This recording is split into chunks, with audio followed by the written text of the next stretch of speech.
4월 25일 금요일 김효정의 톡톡 동안입니다. 전쟁 후 황폐해진 국토를 복구하기 위해 정부와 국민이 함께 추진한 산림 녹화 사업 기록물이 유네스코 세계 기록유산에 등재됐습니다.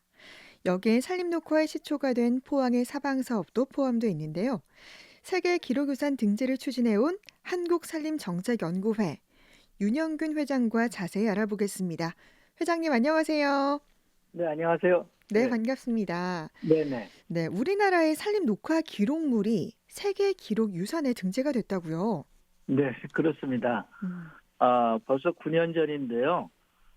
지난 2016년 2월 달에 우리나라의 산림 녹화에 관한 기록물을 유네스코 세계 기록유산에 등재하려고 이 결의한 후에 9년 만에 이룩한 쾌거이라고 생각합니다. 네, 이 산림 녹화 기록물의 유네스코 등재는요, 지지난해죠. 2023년 11월 달에 저희가 신청을 했고 또 국내 심사를 통과를 했는데 네, 이 작년 2024년 1년 동안 유네스코 본부에서 국제 심사를 합니다. 그래서 네. 1년 동안 심사를 했고 바로 금년도 지난 음, 4월 11일 날 유네스코 본부 집행위원회에서 우리 산림녹화 기록물을 세계 기록유산으로 확정을 했습니다. 네.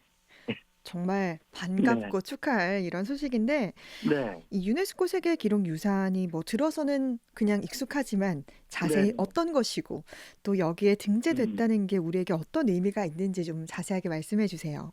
네. 그 유네스코에서는요, 그 해마다 세계 유산을 선정을 하고 있어요. 네, 근데 세계 유산이라고 보면은요, 크게 세 가지 분야가 있습니다. 음, 첫째는 문화유산이 있고요. 네, 두 번째는 자연유산이 있고, 세 번째 기록유산이 있습니다. 네, 그리고 또 이제 문화유산은 우리가 유형 문화유산, 무형 문화유산으로 이렇게 나누고 있는데요. 네. 이번에 저희가 이제 산림녹화 기록물이 세계유산으로 선정된 것은 세계 기록유산입니다. 그 음, 세 가지 카테고리 중에서 세 번째 기록유산이죠. 네, 현재는 전 세계에 기록유산이 약 한 570건이 선정이 돼 있어요. 네.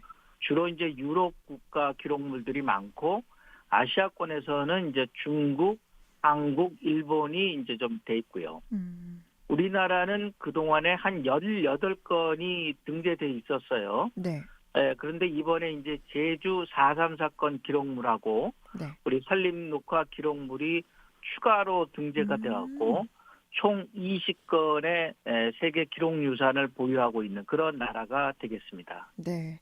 네, 굉장히 뿌듯하고 의미가 네, 있는데요. 네, 그러니까 우리나라의 이 산림 녹화 사업의 추진 과정과 성과를 담은 기록물이 네, 앞서 네, 말씀하신 뭐 세 가지 중에 기록 네, 유산으로 인정을 받은 건데요. 그렇죠. 네, 우리나라의 이 산림 녹화 사업에 대해서 좀 설명을 해주시면 좋을 것 같습니다. 네, 뭐 잘 아시는 분도 계시겠습니다만은 우리나라는 과거에 아주 그냥 황폐했던 적이 있었거든요. 네, 그랬던 그 국토를 가장 짧은 기간 안에 녹화에 성공한 그런 나라다라고 음, 세계적으로 평가를 많이 받아왔어요. 네, 근데 이제 이번에 우리가 과거의 사업을 성공적으로 잘 추진을 했는데 네, 그 당시의 기록물이 이 세계 기록유산으로 또 등재를 되니까 음, 우리가 추진했던 산림녹화 사업이 이 역사적으로 보거나 음, 세계사적으로 보더라도 그 가치를 저희가 유네스코로부터 인정받은 것이라고 이렇게 생각이 듭니다. 네, 네. 네, 정말 이 짧은 기간에 녹화에 성공한 또 그 네, 기록 네, 과정을 또 잘 기록했기 때문에 이런 성과가 네, 있었을 것 같은데요. 네. 이게 정말 세계적으로 기적에 가깝다라고 할 정도로 대단한 일이라면서요. 그렇습니다. 조금 전에 제가 말씀을 드린 대로요. 우리나라 산림은 뭐 한 짧게 한 지난 100년의 역사만 보더라도 19세기 말 구한말부터 시작을 해서요. 또 일제 강점기를 거치고 또 해방 후에도 우리나라는 6.25 전쟁이라는 그런 시절이 있었고 또 전쟁이 끝났지만 사회가 굉장히 혼란했기 때문에 네. 정말로 기억하시는 분도 계시겠지만 우리나라 살림이 완전히 사막과 같은 그런 모습이었어요. 네. 예, 하지만은 이제 1960년대 초부터 이 산림법이나 사방사업 같은 그런 제도도 정비도 하고 우리가 또 1970년대에 들어서는 새마을 운동을 아주 국가적으로 추진했지 않습니까? 네. 그런 새마을 운동과 함께 국토녹화 사업을 성공적으로 추진을 했습니다. 음. 그래서 세계에서 제2차 세계대전 이후에 정말로 가장 짧은 기간에 산림녹화에 성공한 그런 음. 나라라고 평가를 받고 있고요. 네. 또 그리고 그 당시에 산림녹화 사업은 사실 뭐 정부가 계획을 세워서 추진했지만 실질적으로 보면은 정부와 민간이 협력해서 이뤄낸 성과라고 할 음. 수가 있거든요. 네. 예, 연배가 좀 높으신 분들은 과거 어렸을 때 우리가 해방 사업에 동원이 돼서 나무도 많이 심은 기억이 있고요. 음. 또 학생들도 송충이를 잡으러 주변 마을 숲에 갔던 그런 기억을 하실 겁니다. 네. 정말로 이 대단한 일이라고 이렇게 생각이 듭니다. 네. 네. 그 포항에 이렇게 네네. 좀 드라이브를 하다 보면 이 사방 네네. 기념공원이 있거든요. 예, 그렇습니다. 네. 네. 뷰도 굉장히 예쁜데 이 네. 국토 녹화의 첫 시초라고 할 수 있는 게 이제 바로 포항의 사방 사업이었죠. 네네, 그렇습니다. 우리가 영일지구 사방 사업이라고 하는데요. 이 1960년대나 70년대만 하더라도 이 포항시나 또 영일군, 과거의 그 월성군 일대에 걸쳐 갖고 약 11만 헥타의 산림이 완전히 사막과 같은 그런 상태였어요. 네. 그랬지만은 1973년에 저희가 제1차 치산녹화 사업을 시작을 하면서 1977년까지 약 한 5년 정도에 걸쳐서 이 지역 황폐지를 완전히 복구를 했습니다. 네. 이 정말로 이거 한 5년 동안에 한 지역을 완전히 복구를 한 것은 음. 세계적으로도 이 사방 사업의 역사를 새롭게 쓴 음. 그런 대과업이라고 볼 수 있죠. 네. 이번에 우리가 이제 세계 기록유산에 등재했을 때 이 영일지구 사방 사업에 관련된 기록물도 이 다수가 포함이 되어 있습니다. 음. 그렇군요. 네. 우리 지역의 이런 영일지구 사방 사업도 이 네. 기록 유산에 많이 등재가 되어 있다라고 하셨는데 네네. 이번에 기록 유산으로 등재된 산림 녹화 자료가 모두 9천 건이 넘는다고 하더라고요. 네네네. 좀 구체적으로 어떤 자료들이 지금 등재되어 있습니까? 네. 정확하게 좀 말씀드리자면은 9,619건이나 되는 기록물입니다. 네. 그래서 이 기록물을 시대적으로 보면은 이제 1930년대부터 1990년대까지가 되겠고요. 네. 그렇지만 이제 주로 60년대, 70년대, 80년대 기록물이 대부분입니다. 음. 그리고 이제 그 기록물의 종류를 보면은 이 정부에서 뭐 쓰는 그 공문서나 또 간행물, 뭐 책자, 오면, 대장, 일지, 카드, 사진 여기에는 뭐 동영상도 포함이 되어 있고요. 네. 또 개인이 갖고 있는 기록물 등등이 이렇게 되겠습니다. 음. 그리고 이제 그 기록물을 누가 생산하고 누가 갖고 있느냐 하면은 또 중앙부처나 또 산림청 산하기관들 또 경상북도를 비롯해 갖고 또 각 지방자치단체 시군 다 포함해서요. 네. 그다음에 산림조합이나 또 산림계 문서 그리고 공공기관, 기업, 학교, 뭐 언론, 개인 등 이렇게 다수가 이렇게 갖고 있는 기록물들이 되겠습니다. 네, 정말 모두가 한 마음으로 이렇게 기록물을 모아서 등재가 네, 됐는데 네, 이 산림 녹화 기록물의 세계유산 등재를 위해서 정말 이 네, 산림정책연구에서 오랫동안 많은 노력해 오셨잖아요. 네, 네. 네, 어떤 일들 좀 어떻습니까?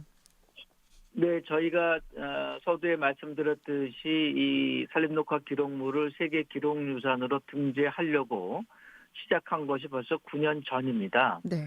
그래서 9년 전에 저희들은 산림정책연구회 내에다가 유네스코 등재 추진위원회를 설치를 했고요. 또 이 추진위원회에 이경준 서울대 명예교수님이 계신데 네. 이분을 위원장으로 하고 또 전국에 예전에 이제 산림 공직자 중심으로 해갖고 추진위원 30여 명이 지난 한 7, 8년 동안 활동을 해 오셨습니다. 네. 근데 저희가 이제 처음에 발족하고 한 1년 반 만에 약 한 3,600건의 기록물을 음. 모았거든요. 네. 그래서 2017년에 바로 신청을 했어요. 등재 신청을. 네. 근데 이제 1차 탈락을 했습니다. 음. 근데 탈락했던 이유가 뭐냐면은 네. 그 기록물이 주로 이제 정부나 지자체 공문서 위주였기 때문에 네. 앞으로는 그 산림조합이나 산림계 또 각 임업인들 또 산주들 이런 민간의 자료가 부족하다 해서 음. 이런 자료를 최대한 모아서 9,619건을 모으고 네. 이것을 다시 신청을 했습니다. 그래서 2023년에 국내 심사 통과하고 이제 금년 4월에 최종적으로 유네스코 세계 기록유산으로 등재된 것이죠. 예. 네. 정말 이렇게 모으고 모아서 이제 세계 기록 유산 등재가 됐는데 네네. 이번 계기로 이제 또 어떻게 이것들을 또 활용하고 더욱 네네. 발전시켜야 한다고 보시는지 말씀해 주세요. 네네. 예, 저희들은 이제 유네스코 세계 기록유산 등재라는 것이 이 사실 목표가 아니라 시작이라고 생각합니다. 네. 그래서 앞으로는 이것을 또 기록물을 어떻게 활용을 잘 하고 음. 또 잘 보존하고 관리하는 것이 더 중요하다고 생각을 합니다. 네. 그래서 이제 예를 들자면 이제 바로 지금부터 우리가 모은 기록물에 대해서 디지털화 작업부터 음. 시작을 할 것이고요. 네. 또 그 기록물에 대해서도 총서 같은 책자를 발간해서 분야별, 시대별 기록을 보다 상세하게 음. 체계적으로 정리해 나갈 그럴 계획입니다. 네. 또 뿐만 아니라 이제 우리가 학술 연구도 계속 해야 되고요. 교육이나 홍보, 전시 활동을 통해서 우리 미래 세대들이 우리의 소중한 경험을 좀 전수해 받을 수 있도록 그런 노력을 해 나갈 계획입니다. 네. 정말 보존 관리도 잘하고 네네. 앞으로 이제 후세들에게도 널리 잘 알릴 수 있도록 그런 그렇습니다. 발판이 마련됐으면 좋겠는데요. 네. 최근에 또 좀 안타깝게 대형 산불로 산림이 많이 소실됐었잖아요. 예예. 또 소나무 재선충병으로 인해서 피해도 계속되고 있는데 정말 네. 온 국민이 힘을 모아서 이렇게 네. 키운 산림이 이렇게 파괴되는 게 정말 안타깝습니다. 네. 관련해서 끝으로 전해 주실 말씀 해 주시죠. 네네.